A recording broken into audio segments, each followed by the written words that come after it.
우리는 계속해서 하나님께서 원하시는 교회, 또 우리의 교회를 하나님께서 원하시는 방법으로 회복하게 하기 위해서 어떤 것을 해야 될지 시리즈로 살펴보고 있습니다. 우리 먼저 복습을 좀 한번 해봐야 되겠죠? 첫 번째 날 무엇이었습니까? 네, 함께여서 행복한 교회. 담임 목회자 혼자가 뛰는 교회가 아니라 우리 모든 교우들이 함께 기도하고 또 함께 섬기고 또 자기의 형편에 맞게 어떤 분들은 물질로, 어떤 분은 건강으로, 시간으로, 노력으로, 봉사로, 재능으로 섬길 수 있는, 그래서 함께 하기 때문에 더 행복한 교회. 그래서 한 명의 유명한 사람 하나서 그 사람 하나 보겠다고 다 구름대 갇혀 모이는 그런 교회가 아니라 모두가 함께 하기 때문에 그 과정, 하나님께서 원하시는 그 방법으로 부응해서 성경적 부흥을 이루는 그런 건강한 교회 되는 것이 첫 번째 주제였습니다. 오늘 좀 이따가 이제 공동유회를 하는데요. 전 너무 기대돼요. 우리 토요일 새벽 예배 때도 제가 나눴는데 하나님께서 저한테 아주 흥분된 마음을 주셨어요. 왜냐면은 하나님께서 내년에 어떤 것을 바라보게 하시고 어떤 걸 향해 나아가게 하실까 하나하나 하는데, 야, 이렇게만 된다면은 진짜 우리 뉴욕 혁신장로교회가 정말 뉴욕 지역뿐만 아니라 정말 미주 전체 지역에서 하나님께서 정말로 값지게 쓰시는 교회 되겠다라는 생각이 드니까 그 목회 비전을 나눌 생각에 벌써부터 지금 마음이 아주 그냥 너무 좋습니다. 근데 그걸 위해서는 보시면 알겠지만 같이 많이 참여해 주셔야 돼요. 이게 소수만 해서 될 게 아니라 어떤 사람은 또 팀장으로, 어떤 사람은 또 팀원으로서 같이 섬겨 주셔야만 가능한 것들이 많습니다. 그래서 여러분들이 보시면서 같이 함께 꿈을 꾸는 되었으면 좋겠어요. 우리 두 번째 시간에는 뭐였죠? 첫 마디부터 따뜻한 교회. 저는 이런 말을 자주 하곤 합니다. 저는 어떤 사람의 그 말을 잘 못 믿어요. 왜냐면 아버지도 목회를 하셨고 저도 또 목사로서 안수받은 지 17년 차 되다 보니까 좀 너무 많이 봤어요. 그래가지고 사람을 말을 믿기에는 너무 이제 좀 안타까운 일들도 많이 본 거죠. 전 대신에 사람의 선택을 봅니다. 그 사람이 어떤 선택을 하는지, 어떤 결정을 하는지, 저는 그게 그 사람이라고 생각을 해요. 근데 사실 언어도 마찬가지예요. 첫 마디를 어떻게 선택하냐에 따라 그 다음 말이 정해집니다. 이미 첫 마디는 그 다음에 행선지를 결정했다는 말이죠. 첫 마디가 덕을 세우는 것, 즉 교회 공동체를 세우는 말을 하는 사람은 그 다음까지도 계속 그 말을 하겠다라는 방향을 설정한 사람입니다. 그것이 곧 그 사람인 것이죠. 그래서 우리가 이 첫 마디를 잘 선택하기 위해서 우리가 조심해야 될 것이 무엇이다? 네, 어수하지 않은 것이다. 내 마음대로 추측해서 그건 그럴 거야 라고 생각해서 내뱉는 순간, 첫 마디를 그렇게 내뱉는 순간 가정이고 또 지역사회고 관계이고 또 교회이건 우리 어려움을 겪게 되는 것입니다. 그래서 첫 마디부터 따뜻한 단어를 선택해야 되고 그 선택이 결국 그 사람이 어떠한 교회론을 가지고 있느냐를 증명하는 것이죠. 여러분들의 첫 마디를 통해서 이 권사님, 이 집사님은 정말 우리 교회가 정말 다시 회복되기를 정말 간절히 원하시는구나라는 것을 두 번째 마디가 아니라 첫 마디에서부터 느끼게 하는 그런 축복된 교회 되기를 간절히 소원합니다. 지난주 세 번째 시간은 뭐였습니까? 네, 우리가 내 안에 너 있다, 바울 사도가 2000년 전에 먼저 한 그 말을 통하여서 어떻게 담아요? 서로를 어떻게 자기 안에 담습니까? 어떻게 담아요? 바로 기도로 담는다고 그랬죠. 수평적 사랑은 반드시 중보기도를, 서로를 위한 기도를 통하여서 담아져야 된다는 것입니다. 그래서 우리는 기도 공동체가 필요하고, 그래서 곧 뉴욕 효신장로교회는 소그룹을 이제 회복하는 과정을 밟아 나가려고 합니다. 공동회 때도 제가 목회 비전을 나누겠지만 우리가 소그룹을 활성화시키고 구역을 살려내고, 그러면서 그 안에서 무엇보다 서로 뜨겁게 같이 기도함으로써 이 힘들고 지친 이민 생활을 우리가 서로의 기도에 힘입어서 정말 브레이크드로하고 정면 돌파할 수 있는 그런 교회가 된다면 정말 세상을 감당하지 못해서 쩔쩔매는 그런 교회가 아니라 세상이 감당하지 못하는 교회로 세워질 줄로 믿습니다. 이제 오늘 그 네 번째 시간 우리 같이 나누려고 해요. 오늘 이 시간에는 오직 말씀에 따라 역동하는 교회, 한번 다 같이 읽어볼까요? 오직 말씀에 따라 역동하는 교회라는 말씀으로 주의 말씀 증거하겠습니다. 이 1990년대에 이민 오신 분들만 하더라도요, 이민 와서 반드시 가지고 있어야 된 그 아이템이 하나 있었습니다. 이걸 꼭 가지고 있어요. 머스트 해브 아이템 뭐였을까요? 지도입니다. 지도. 여러분들 혹시 저 토마스 가이드 또는 토마스 맵이라는 거 혹시 아십니까? 그 레터 사이즈 가로로 눕힌 거에 이렇게 끝에는 이렇게 스프링으로 돼 있어가지고 이제 되어 있는 그 지도죠. 그 지도고, 그래서 그 어떤 길을 찾으려면은 앞에서 인덱스를 보고 어디다 찾으면은 그 페이지를 넘기면은 그거를 쭉 따라서 그 다음 페이지 넘겨가면은 결국 그 목적지를 따라가는, 그래서 가지고 있었던 그런 지도인데요. 혹시 이 토머스 가이드 아시는 분, 사용하셨던 분 한번 손 들어봐 주시겠어요? 이브 때도 계시네요. 지금 손 드신 분들은 옛날 사람입니다. 마치 제가 이거 사용해 본 것처럼 말했지만 저는 저거 본 적도 없어요. 근데 이민 역사가 좀 오래되신 분들, 이민 온 지 오래되신 분들은 옛날에 저 맵으로 길을 찾았는데, 야, 지금 세상 너무 많이 좋아졌다고 그런 말씀 많이 하시더라고요. 비록 저는 그 세대는 아니지만 저 토마스 맵, 쪽 전에 저 지도 아니더라도 여러 가지 그 지도들을 자기 집에 하나씩 또는 차에 놔두고 어떤 길을 갈 때 찾는 그런 이민의 삶을 사신 분들 아마 계실 거예요. 또 나중에 또 구역에서 또 교회에서 무슨 모임을 할 때, 찾아갈 때 어떨 때는 어떻게 합니까? 자기가 직접 지도를 그렸죠. 그렇죠? 그래서 빈 종이에다가 자기가 지도를 그려서 몇 번 엑시트에 나가면은 그 엑시트에서 몇 번 뭐 두 블럭 지나서 꺾고 하면 된다고 이제 지도도 그리고 그림도 그리고 나무 큰 것도 그린 다음에 방향도 표시하고 글도 써서 그거 복사해 가지고 나눠주면서 일로 오세요라고 했었지 않습니까? 사실 제가 이민 목회를 하면서 가장 당황스러운 순간 이런 순간이에요. 지사님, 제가 지사님 좀 이번 주에 신방증 갈게요. 주소 좀 보내주세요. 그러면 주소를 보내주시면 되는데 주소를 보내지 않고 잠깐만 설명을 하시는 거예요, 저한테.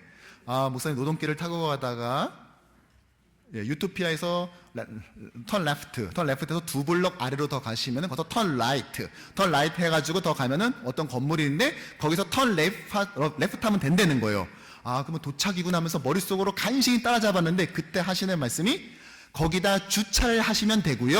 거기서 내리셔서 두 번째 골목 오른쪽 첫 번째 집에서 벨을 누르시면 제가 여러분 이걸 이제 겨우 노던길을 하나 간신히 아는 제가 유토피아가 어딘지 유니언이 어딘지 메인이 어딘지 그걸 제가 어떻게 알겠습니까? 그래서 제가 너무 감사한 분이 어떤 분인지 아세요?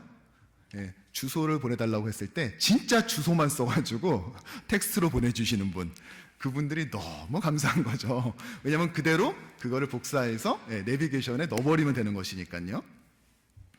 이제는 이 지도의 자리를 내비게이션이, 스마트폰이 다 대체했지만 아무리 바둑판 모양의 이 반듯반듯한 미국 도로라 할지라도요, 최종 목적지와 또 나의 위치를 알려주는 정보는 꼭 필요합니다. 하나님께서는 제자의 길을 걷는 우리들에게도 역시 이런 지도를 허락하셨어요. 그것이 무엇일까요? 네, 바로 하나님의 말씀, 성경입니다.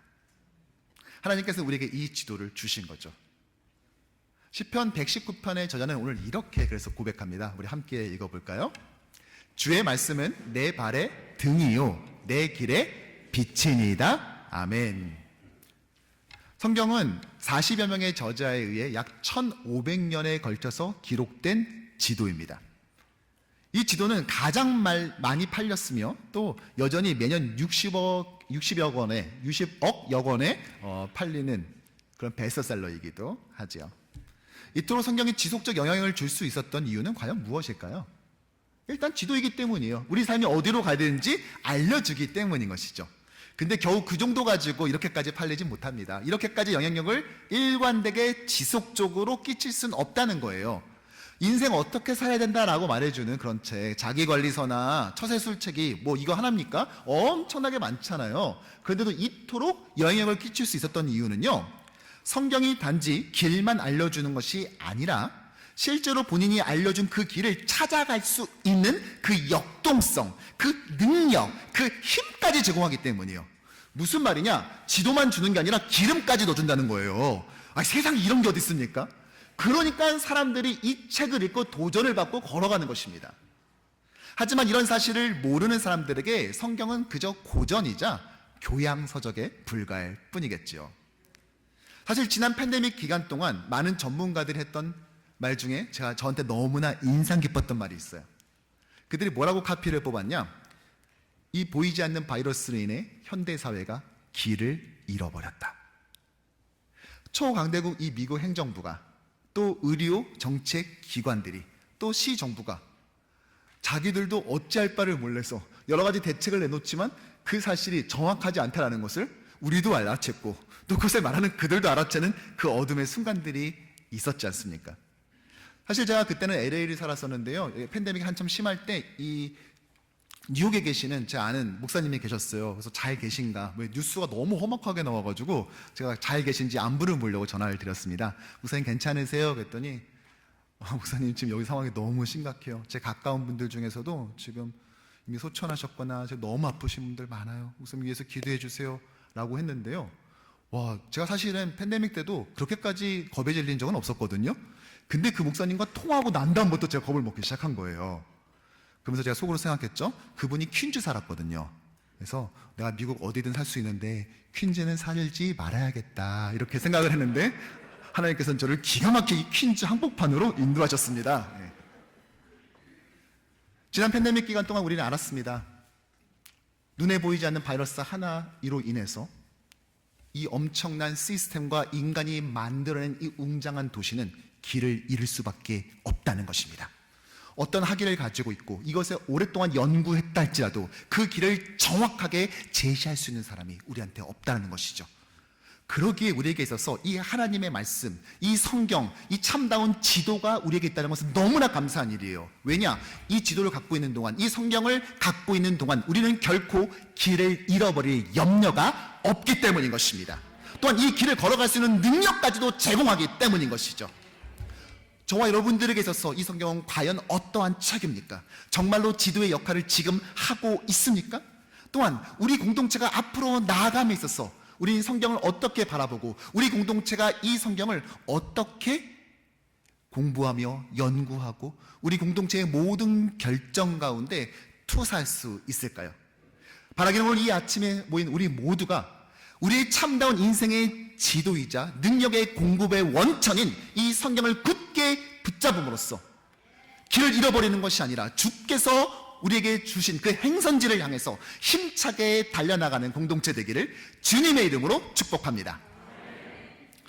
지금 대강절을 맞이하고 있죠. 저는 성탄절의 5장면이라는 제목으로 지금 성탄 시리즈 설교를 하고 있어요. 참 감사한 게 제가 기대한 것 이상으로 성도님들이 너무 이게 열광해 주시고 반응해 주시고 또 좋게 또 많이 은혜 받았다고 말해 주셔서 너무 감사합니다. 사실 이 대강절은 4주간 지키는 절기죠. 우리는 이 절기를 지키며 성탄절을 기다리지만 사실 마태복음에는요 4주간인 4개월 이상을 여행하면서 성탄절이 아닌 실제 성탄의 그 현장에 있었던 어떤 사람들을 소개하고 있어요. 누구일까요? 네, 바로 동방박사입니다. 과거 에스라가 이라크 지역인 지금 바벨론에서부터 예루살렘까지 오는 길이 약 3달 걸렸다라고 에스라서 7장에 말하고 있습니다. 그런데 동방박사는 그것보다 더 먼 지금의 이란 지역인 페르시아에서부터 왔어요. 그러니까 적어도 4달 또는 5달까지도 걸렸을 겁니다. 그런데 그들이 그 오랜 시간 동안 그들을 인도했던 것은 무엇이었습니까? 다름 아닌 별이었죠. 그럼 제가 한번 질문해 볼게요. 여러분 동방박사 다 아셨잖아요, 그렇죠? 여기 교회 안 다니는 사람들도 다 압니다. 자, 그들이 별을 따라갔던 것까지 알아요. 자, 그러면 그들은 별을 어떻게 따라왔을까요? 매일마다 별을 보며 따라왔을까요? 아니, 그렇다면은요, 이들은 낮에는 못 움직여요.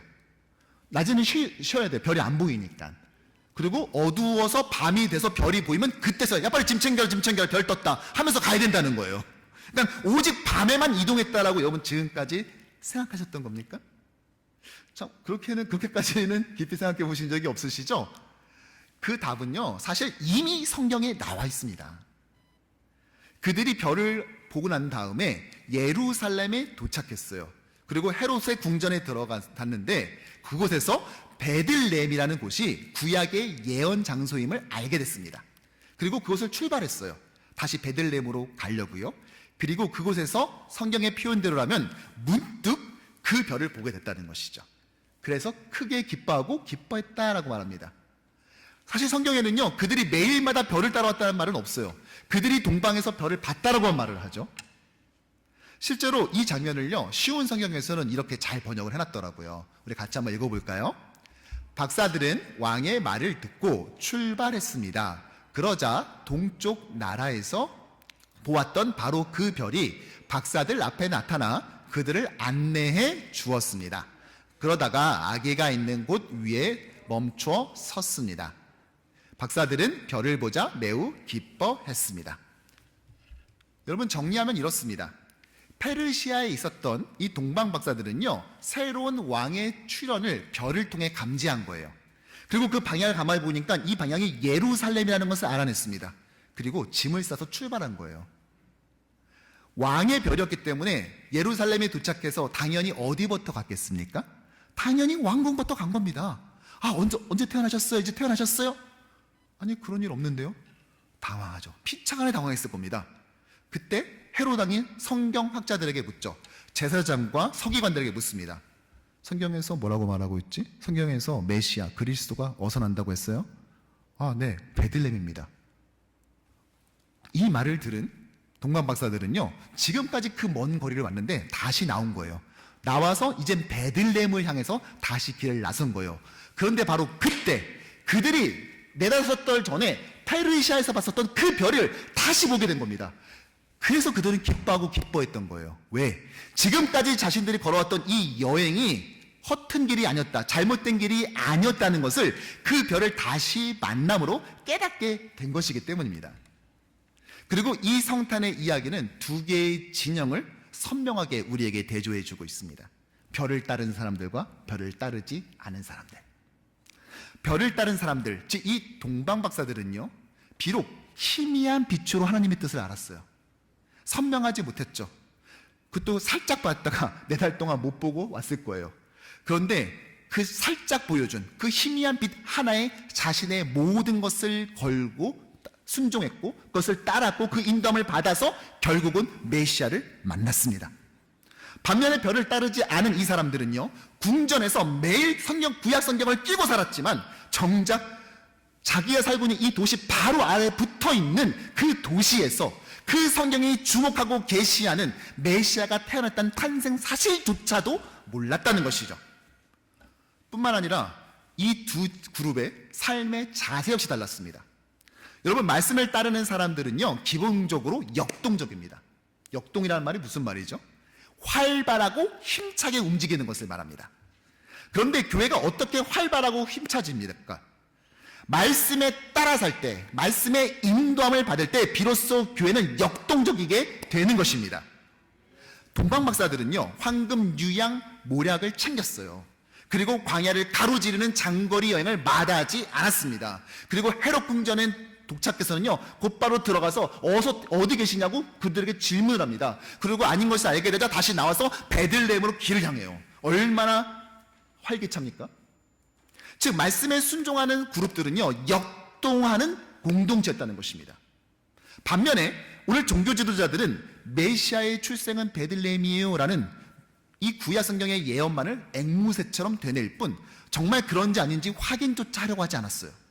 무기력하게 그지없는 집단이었습니다. 사실 이 별과 구약의 예언 모두는 하나님의 뜻을 알려주는 방법이었어요. 지금은 아니에요. 지금 성경이 다 이제 완성이 됐기 때문에 그때는 달라요. 지금도 막 별 보면서 오하세요 집사님, 아, 하나님의 뜻을 알고 있어요, 이러시면 안 됩니다. 예, 그때는 성경이 닫히기 전이었어요. 자, 그리고 이들은 이방인이었죠. 둘 다 하나님의 뜻을 알려주는 방법이었죠. 그런데 어떤 것이 더 선명합니까? 별은 희미하고 제한적인 반면에 구약 성경은 구체적이고 선명하다고 그랬죠. 자, 그렇다면은 이 둘 중에 누가 더 유리해요? 네, 이 종교 지도자 그룹이 훨씬 더 유리합니다. 그런데 그 결과는 정반대로 나타났죠. 왜요? 자신에게 주어진 그 말씀에 실제로 인도함을 받고 있는지, 따르고 있는지가 그것을 결정하기 때문인 것입니다. 내가 받은 말씀이 선명하고 희미한 말씀인지 아닌지 이것이 중요한 것이 아니라 그것을 받았을 때 그것에 정말 내 인생을 걸고 실제로 그것의 인도함을 받을 때 그 공동체의 운명은 결정지어지는 것입니다. 이런 성경의 인도함을 받을 때 우리 삶은 역동적이게 돼요. 왜 그럴까요? 원래 이 말씀 자체가 원래 그래요. 히브리서의 저자는 우리에게 이렇게 말하고 있죠. 함께 읽어보죠. 히브리서 4장 12절. 하나님의 말씀은 살아있고 활력이 있어. 다시요. 하나님의 말씀은 살아있고 활력이 있어. 아멘. 여러분, 말씀이 가지고 있는 이 에너지는요, 상상도 할 수 없습니다. 어느 정도의 활력이 아니에요. 이 넘치는 에너지가 이 안에 담겨 있는 것입니다.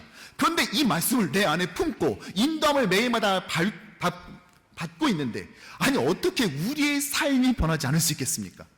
이런 활력을 가진 말씀을 가르치고 배우고 양육하고 훈련하는 공동체가 아니 어떻게 역동적이지 않을 수 있겠습니까? 그러므로 우리는 이 말씀을 굳게 붙잡고 그것을 담아내기 위해 애써야 된다는 것이죠. 그러나 어쩌면 우리 안에 이런 생각이 있을 수도 있어요. 아유, 목사님 걱정하지 마세요. 저는 이전 교회에서도 아주 성경 공부 여러 개 받았습니다. 저 우리 교회에서도 받았어요.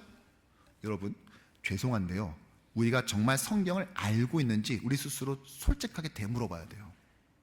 이스라엘 12지파, 예수님의 12제자, 소아시아 7교회의 이름을 외우고 있다고 해서 우리가 성경에 박식하고 그것을 꿰고 있다고 착각해서는 안 된다는 것입니다.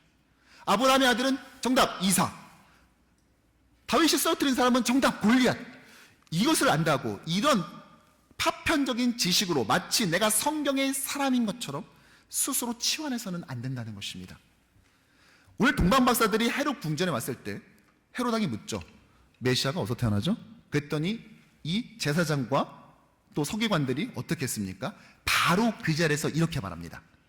이르되 유대 베들레헴이오니 선지자로 이렇게 기록된 바 또 유대 땅 베들레헴아 너는 유대 고을 중에서 가장 작지 아니하도다. 내게서 한 다스리는 자가 나와서 내 백성 이스라엘의 목자가 되리라. 여러분, 여기서 선지자로 이렇게 기록된 바라는 것은 미가서를 말하는 거예요. 구약성경의 미가서. 근데 오늘 본문의 정황상 그들은요 성경을 찾아서 읽은 것 같진 않아요.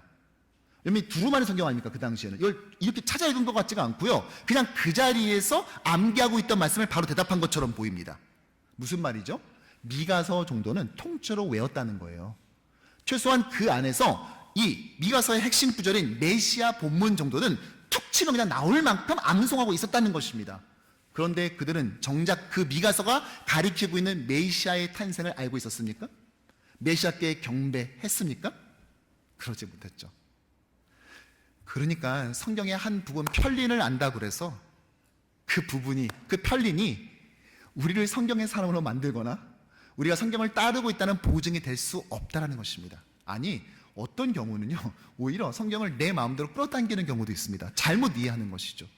정말 빌립보서에 내가 능력 주시는 자 안에서 모든 것을 할 수 있다는 것은, 정말 내가 처해 있는 상황이 아무리 힘들다 할지라도 하나님께서 좀 이렇게 복을 주시면은 재정적으로나 뭐 자녀나 관계나 사업에 있어서 막 부흥한다, 뭐 그런 의미가 맞습니까?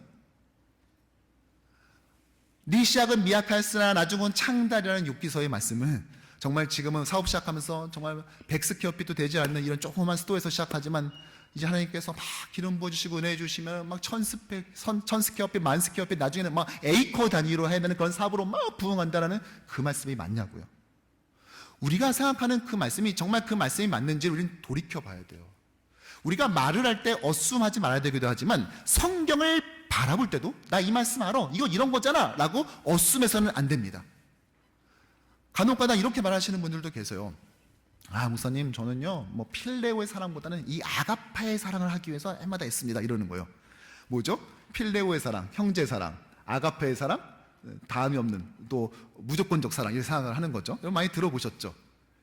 여러분 죄송하지만요 요한복음에서 하나님께서 우리를 향한 사랑을 필레오로도 씁니다. 물론 아가페로도 써요. 무슨 말입니까? 요한복음 안에서 필레오와 아가페는 우리가 생각하는 것처럼 구별되지 않다는 거예요. 이런 방식으로 아가페와 필레오를 구분짓는 방식은 한참 수세기가 지난 다음이지 성경이 기록된 당시의 방식이 아닙니다. 근데 마치 성경이 그렇게 말하고 있는 것처럼 우리가 스스로 어순하고 있죠. 어떤 분은 또 이렇게 말할 때도 있어요.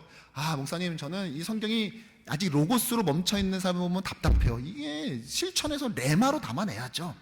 무슨 말입니까? 로고스, 그냥 하나님께서 원래 말씀하신 있는 그대로 날 것 그대로의 말씀 로고스고, 레마는 그 로고스를 실천해서 검증되었을 때 레마가 된다는 것입니다. 여러분 정말 그럴까요? 성경에서는요 둘 다 아무런 차별 없이 씁니다.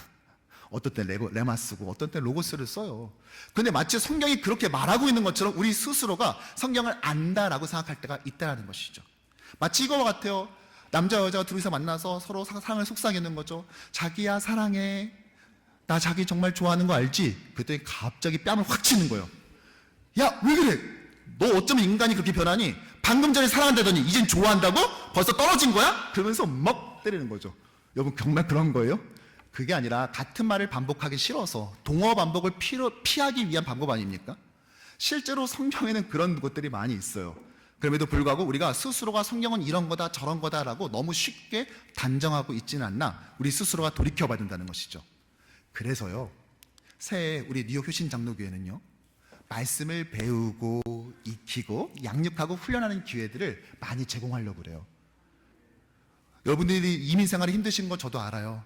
치열하죠. 근데 그럼에도 불구하고요, 우리에겐 지도가 필요하지 않습니까? 진짜 열심히 밤새 걸었는데 알고 봤더니 반대 방향으로 걸었어. 여러분 이러면 어떡하겠습니까?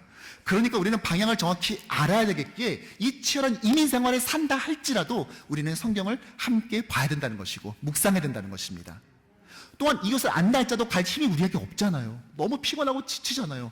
그러니까 그 힘 역시도 여기에서 기름도 넣어주신다고 하니까 거기서 주유하고 가득 채워서 또 그것을 향해 나아가셔야 되지 않겠습니까? 함께 배우는 시간들을 가지려고 해요.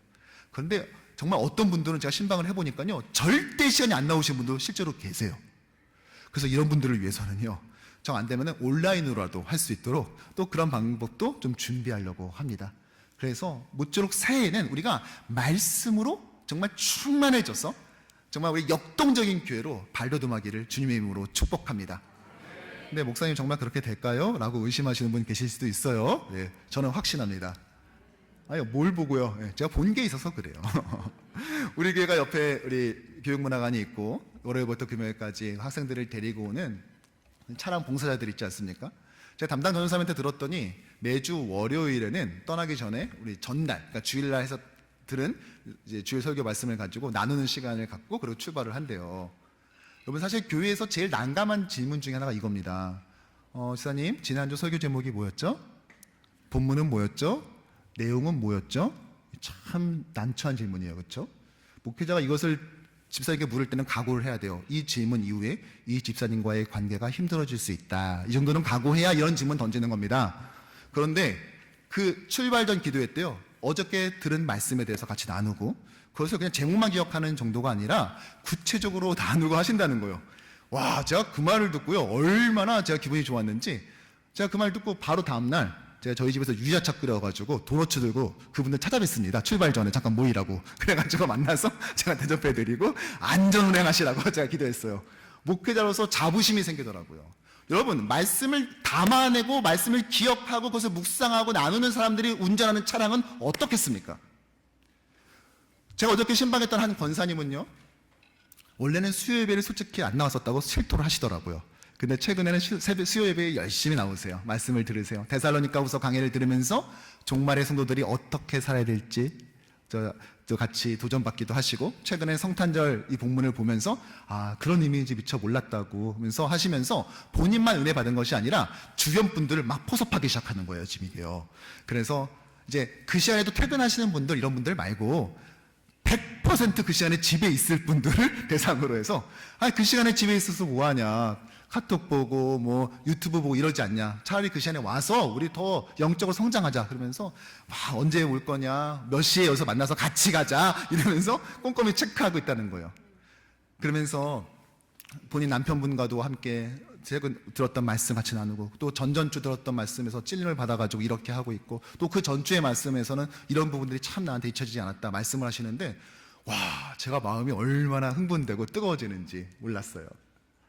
제가 화요일 날 신방했던 어떤 분은요, 일부 예배를 항상 드려요. 일부 예배 드리자마자 쏜새같이 나가야 돼요. 그래서 커네티컷까지 비즈니스를 하러 가야 돼요. 사실은 어쩌면 마음이 이제 좀 조급해질 수 있죠. 왜냐하면 이거 좀만 늦으면 몇 시간을 또 늦게 가야 되니까요. 그런데도 불구하고 일부 예배 그 말씀 듣는 시간이 너무 소중해서 자기는 그 시간도 좋지만 듣고 나가면은 아이고, 또 일주일을 또 어떻게 기다려야 되냐라는 그 마음으로 나가게 된다는 거예요. 이런 성도들의 그 마음, 성도들의 이 말씀을 향한 흡입력과 열망, 사모하면요, 사실 우리가 2023년에 우리 공동체가 얼마나 하나님께서 역동적으로 만드실지에 대한 기대감에 근거가 된다고 저는 확신합니다. 그러면 우리가 할 것은 무엇입니까? 우리에게 이미 계시된 말씀, 완성된 이 말씀을 배우고 익혀서 이 말씀 굳게 붙잡고 그 가르침의 인도함을 받는 것입니다. 또 이 말씀이 우리에게 주시는 그 역동성을 몸으로 경험하는 것입니다. 그렇게 될 때 우리의 가정과 교회가 우리가 무엇을 상상하든지 그 이상으로 힘차게 달려갈 줄로 믿습니다. 말씀을 정리합니다.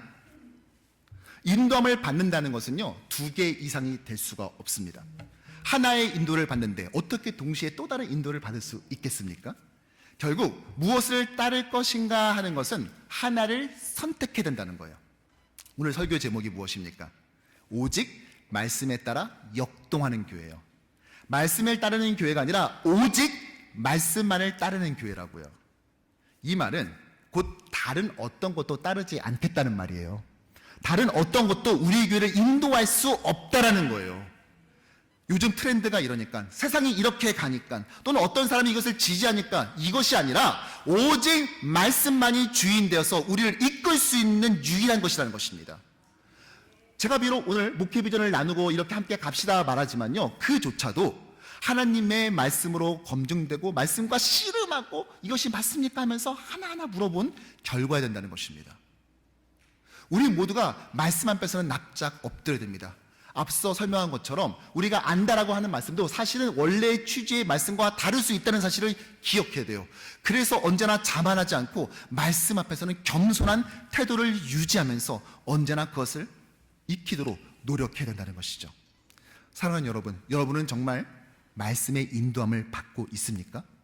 그 증거들을 가지고 있습니까? 데이비드 플러 목사님은 이런 말을 했죠. 당신이 그리스도인이란 이유로 체포된다면 당신의 유죄를 입증할 만한 충분한 증거가 있는가? 만일 누군가가 우리를 예수쟁이라고 해서 체포를 한다면 우리의 유죄는 증명될 수 있습니까? 저 사람 맞아요. 저 사람 예수쟁이에요. 지난번에 제가 보니까요, 아무도 그렇게 하는데 저 사람만 그렇게 했어요. 왠가 봤더니 성경에서 그렇게 시켰더만. 저 사람 말하는 거 보니까 저 사람 예수쟁이 맞아요. 아니, 이 상황에서 어떻게 감사를 해요? 근데 저 사람은 하나님께 감사한대요. 저 사람 맞아요. 유죄를 입증할 수 있는 사람도 있겠죠. 반면에 어떤 경우에는 불신자들이 먼저 나서서 지금 뭔가 오해가 있는 것 같은데요, 제가 이분과 오랫동안 직장 생활을 같이 했거든요. 절대로 이분은 예수 믿는 사람이 아니에요. 근 10년을 함께 했는데 제가 성경 말씀대로 하는 걸 한 번도 본 적이 없어요. 이 무늬만 신자예요. 오해가 있었던 것 같은데 제가 보증할게요. 이분은 그냥 석방시켜 주시죠. 서로가 나서가지고 나의 무죄를 증명해 줄 것 같습니까? 여러분은 어떠세요? 유죄예요? 무죄예요? 유죄의 증거를 가지고 있어요? 무죄의 그러한 지시를 받고 계십니까? 여러분, 결국 우리는 선택해야 됩니다. 나는 정말 말씀을 따르고 그 인도함을 받아 그 증거를 드러내고 있는가? 그 증거는 다름 아니라 우리의 역동성으로 드러나게 될 것입니다. 도대체 뭐가 이 지친 이민 생활이 그렇게 기쁜지 항상 활기차고 활력이 넘치고 생명력 가득한 그 삶으로 우린 드러나게 될 거예요. 왜요? 말씀은 원래 그 생명력을 담고 있기 때문입니다. 이 책이 가만히 있는 것처럼 보이지만 어느 순간에는 이 책이 막 움직일 것 같은 그런 생명에 넘치는 그 기쁨을, 말씀의 역동을 우리는 경험하게 될 것입니다. 우리가 그것을 기대하며 새해를 맞이했으면 좋겠어요. 오늘 있을 공동회가 바로 그것을 기대하는 시간이 될 것입니다. 저는 지난주에요, 저희 집의 첫 손님으로서 우리 주일학교를 섬기고 있는 우리 교사 선생님들을 저희 집에 초대해서 연말 뱅킷을 조촐하게 열어드렸어요. 제가 그 자리에서 선생님들께 부탁드렸습니다. 우리 세대는 이렇게 말씀 붙잡고 힘든 이민생활을 견뎌내는데, 그래서 이렇게 교회를 정말 일궈냈는데, 그런데 우리의 다음 세대를 제발 그렇게 만들어 달라고. 오늘 성경에 나온 동방박사처럼 별을 따라 왕을 경배하기 위해서 자신의 모든 것을 던진 이 역동적인 공동체처럼 우리 다음 세대를 꼭 좀 만들어 달라고 제가 부탁했습니다. 그리고 우리가 내일 보시면 아시겠지만 내년에 수립한 그 예산 가운데 그것을 반영했어요. 말로만 다음 세대를 말하면 안 되고요, 우리가 정말 다음 세대를 위해서 우리가 좀 불편해지더라도, 조금 부족해지더라도 그 세대를 위해서, 우리 젊은 세대와 다음 세대를 위해서 우리는 정말로 무엇인가를 보여줘야만 됩니다. 그들을 위해서 기도할 뿐만이 아니라 그들을 위해서 지지하고요, 힘을 실어줘야 된다는 것이죠. 그래서 그들이 말씀의 능력을 경험하고 그 안에서 역동하는 그런 공동체로 될 것입니다. 바라기는 우리 뉴욕 효신장로교회가 새로운 한 해를 맞이하면서 이제는 정말 오직 말씀의 인도함만을 받아 그 어떤 교회보다 역동하는 교회, 힘차게 달려가는 교회로 서기를, 그런 저와 여러분 되기를 주님의 이름으로 간절히 축원합니다. 기도하겠습니다.